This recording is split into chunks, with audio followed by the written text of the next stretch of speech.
Okay, go ahead. Hello, we're the Fuel Cell Group. Today we're going to be talking with you about fuel cells and renewable energy in data centers. I'm Blake Lane. I'm the team leader and I study energy storage.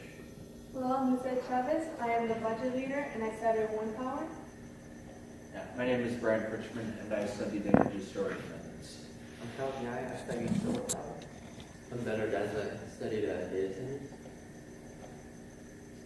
So to start off, we're going to go over the motivation for our project. As you all know, cloud storage has been becoming increasingly popular. We have Google Drive, which we use to create this project, and a lot of you probably use for your classes, for your presentations. There's also iCloud, Dropbox. All of these require vast amounts of storage and servers. So in order to power this, power the data centers, we have to use a lot of electrical grid power.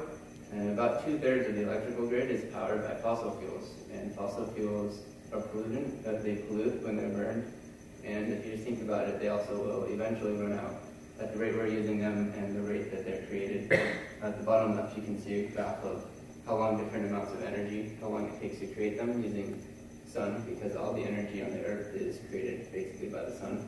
It takes millions of years to create fossil fuels, and at the rate we're using them, they're not growing back fast enough. So we're going to have to switch at some point. Also, the grid is about 40, 50 years old for the most part, so as time goes on, the grid is degrading more and more, and outages are becoming more frequent. And for data centers, which are used by millions of people, it costs a lot of money when there's a power outage. So now I'm going to hand it over to Lizette, who's going to go over the outline and some basics about our project. Thank you, Blake. So our outline today, we're going to go over these topics to tell you a little bit more about our project. We're going to go over the timeline, goal and objectives, data center, renewable energies, current and our future work, and the big picture. So this is our timeline right now.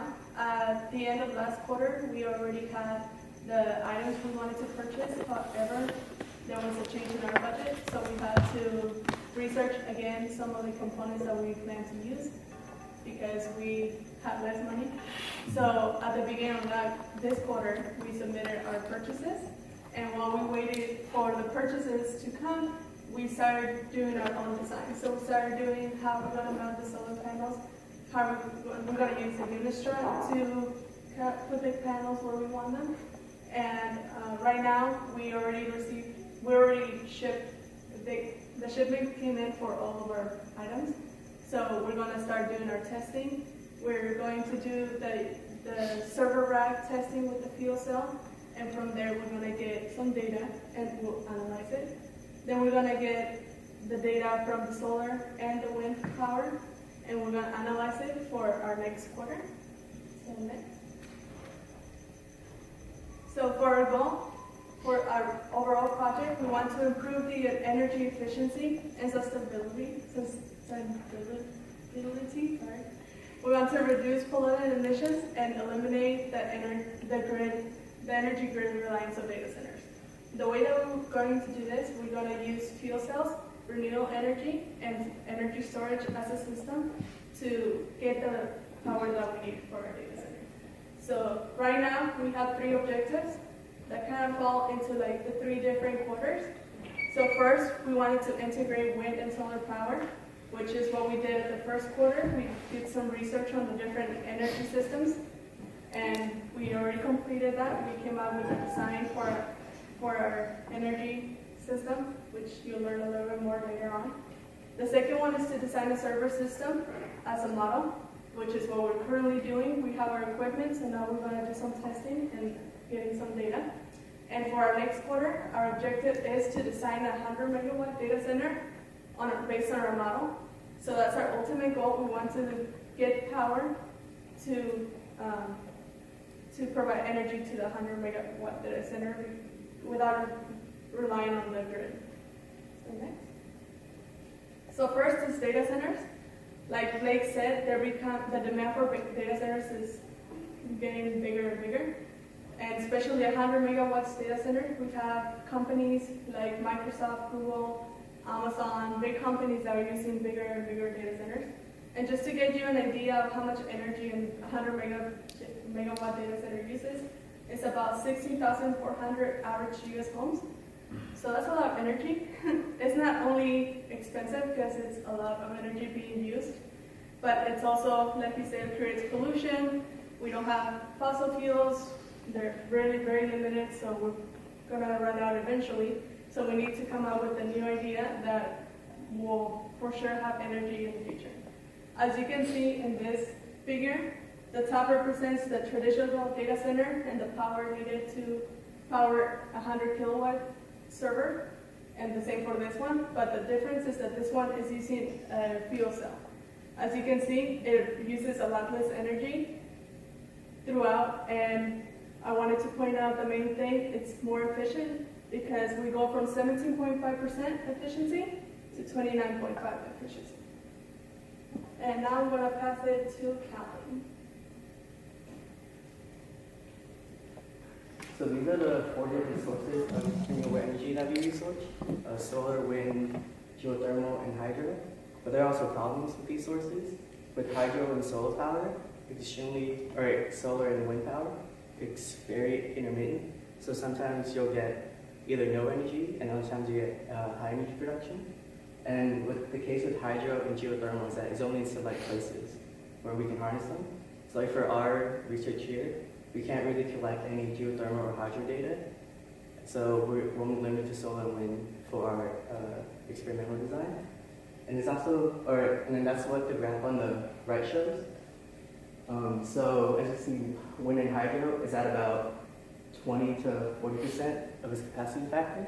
So if a system is built to make, say, like 100 megawatts of power, then it'll only make between 20 to 40 megawatts. But then for other sources, it's much higher, between 40% or higher, and it's much more consistent. But it's just, for traditional energy, it just goes down when, say it's like during the summer and people don't need as much energy for heating, or if there's if there's solar power being produced in the area, then the power plants don't need to produce as much. So that's why those capacity factors go down during certain months.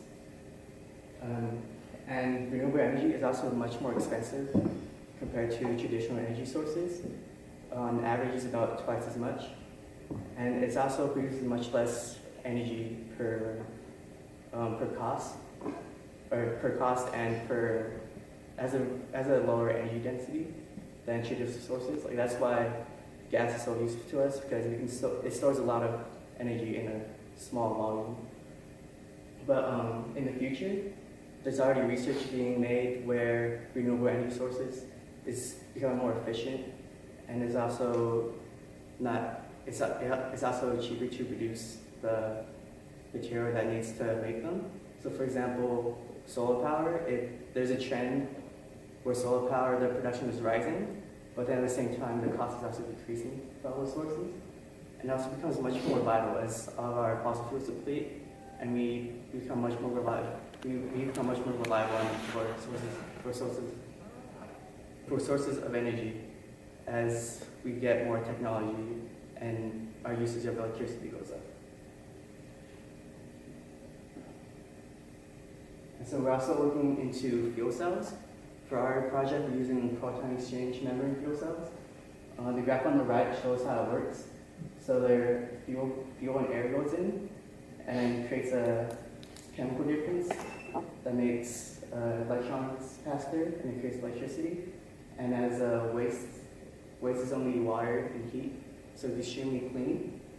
And it only runs at 30 to 50% energy, or 30 to 50% efficiency, which is on the low end for fuel cells. But it also runs at a low temperature, which is what we need for data centers, so that it doesn't get too hot around the area. And fuel cells, they also have no moving parts, and it's really easy maintenance because of that. But as with renewable energy, it's also a high cost. But as research increases on those, then the cost will also go down. And that's on the right. That's the projected graph of how much electricity produced by fuel cells will cost. And also has a slow response time compared to traditional energy sources. And on the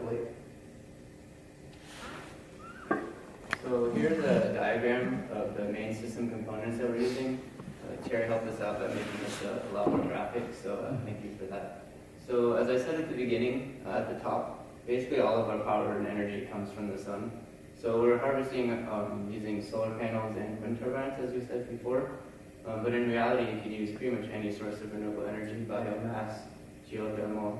It all just depends on where you're located and what's best for that location. So ideally, we're going to power directly from the solar panels down into the server racks. That will give us the most efficient system. We won't have to convert any other, like through converters, inverters, anything like that. It just directly powers, so it's more efficient. But as Calvin was saying, renewable energy is intermittent. So we're going to have to power more than we're going to need at peak power for our data centers. So at times when we actually are producing more than we need, we'll send that through an electrolyzer, which converts the electricity to hydrogen, which we'll then store and use at later times when we're not producing as much power from the renewable sources, and use that in a fuel cell to power the servers. As Calvin said, fuel cells aren't as fast as other sources of energy, such as batteries. So for the times when the servers are going up and down, we'll have to use batteries in conjunction with the fuel cell at the very beginning just to meet the power demand initially.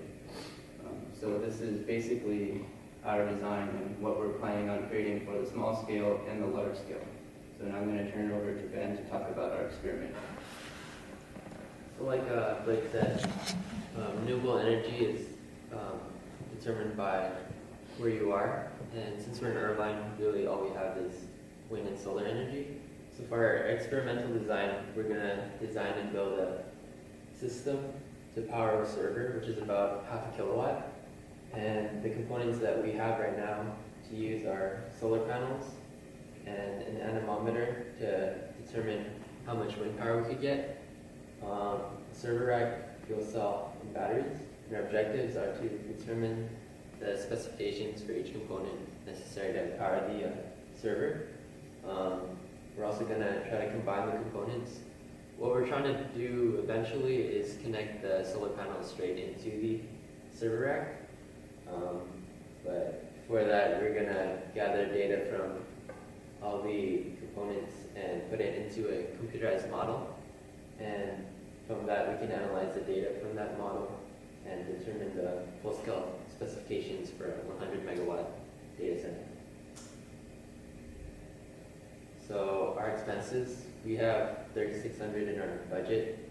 We have purchased all the major components necessary, and really all we need left is for mounting the equipment, switches, and for hydrogen.